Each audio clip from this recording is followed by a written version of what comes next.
Sound scene one. Hello and welcome, my name is Jason Jewell, professional illusionist and philosopher, and this video is entitled The Crazy, Complex, Counterintuitive Concepts of Belief. Believe it or not, that's pretty accurate.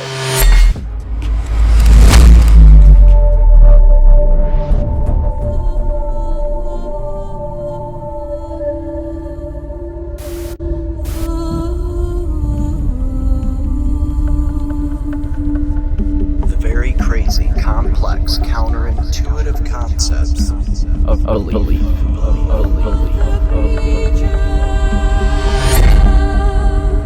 Counterintuitive. Adjective. Contrary to intuition or to common sense expectation, but often, nevertheless, true. Play the title sequence.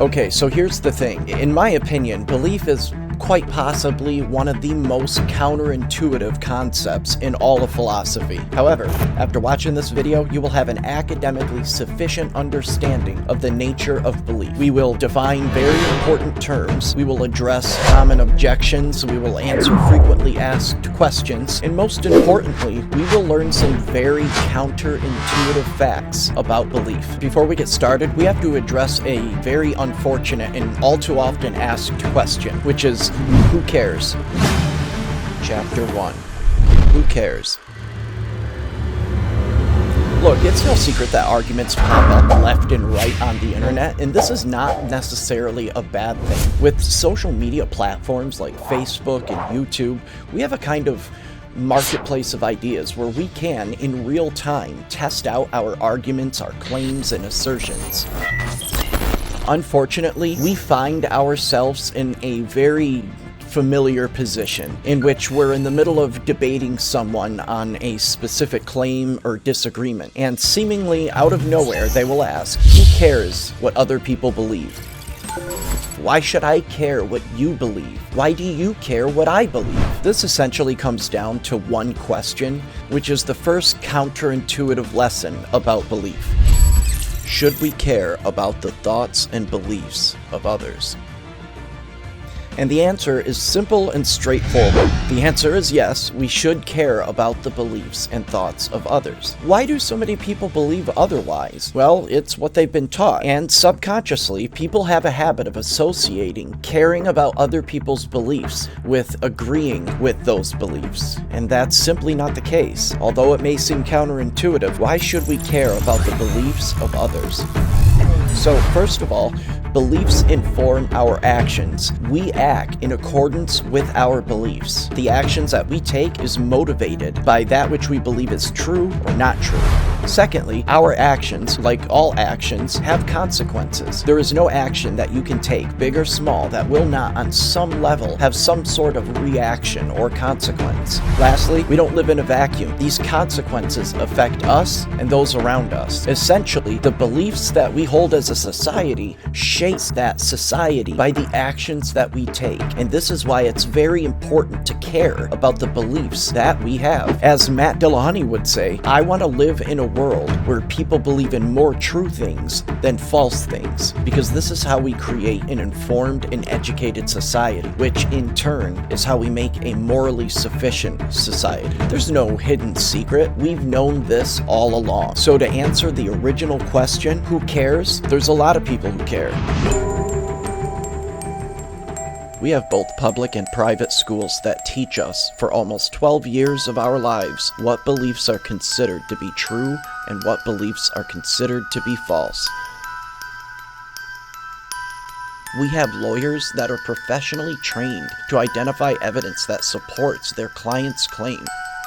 so they can potentially convince a jury what to believe and what not to believe.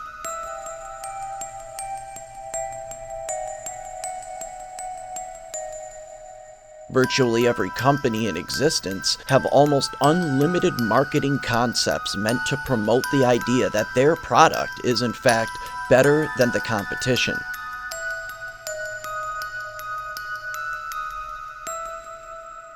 Look, caring about the beliefs of others is a fundamental characteristic of our nature. It's how we're able to function as a society and live together. Okay, so now you know who cares about the beliefs of others and why we should care about the beliefs of others. However, what is it? What is belief? And what is knowledge for that matter, and how do they relate to each other? Is one better than the other? Do you have to have one or the other? Can you not have both? Is knowledge even possible? Did I leave my oven on? Chapter 2. What is belief? So while the concept of belief may be counterintuitive and complex, the definition of belief is pretty easy.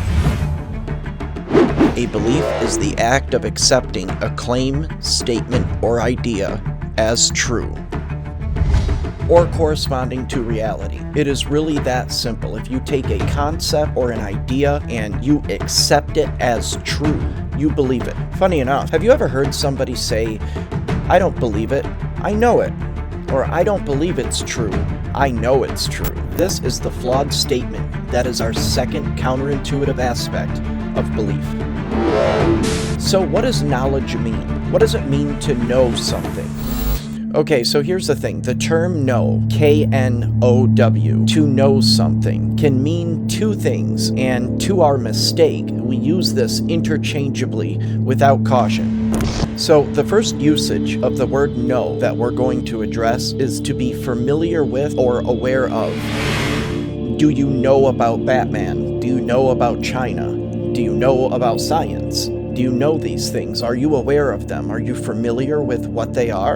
But we are going to be focusing on the second usage of the word know, the less used but more recognized version of the word. Philosophically, to know something is to have absolute certainty. When you claim that you know something, you're claiming to have absolute certainty of this thing. You can't be wrong. So here's the part that people have trouble with, and it's usually phrased by saying, in order to believe something is true, you have to first know that it's true.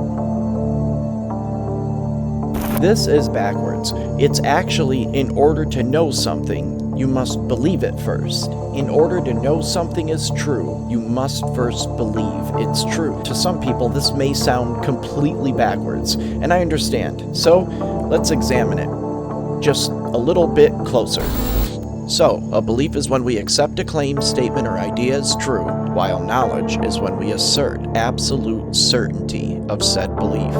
So, what does it mean to say knowledge is a subset of belief? Well, what is a subset?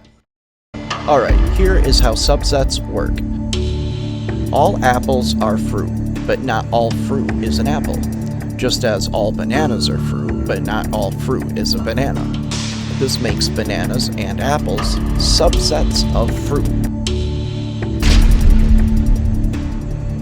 All cars are vehicles, but not all vehicles are cars, just as all trucks are vehicles, but not all vehicles are trucks.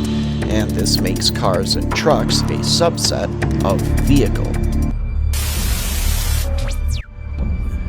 We want to think of belief as the subset because subconsciously we put knowledge as a higher standard. This is flawed thinking. You see, all claims to knowledge or absolute certainty are things that you also believe, but not all beliefs are claims to absolute certainty. And that's what makes knowledge a subset of belief and not the other way around. But surprisingly enough, that's not the only subset of belief that exists. An opinion is a subset of belief. All of your opinions are things that you believe, but not all of your beliefs are opinions. Philosophically, the terms knowledge and opinion have their own counterintuitive characteristics. Let's start with an easy one, or one that seems to be easy. An opinion.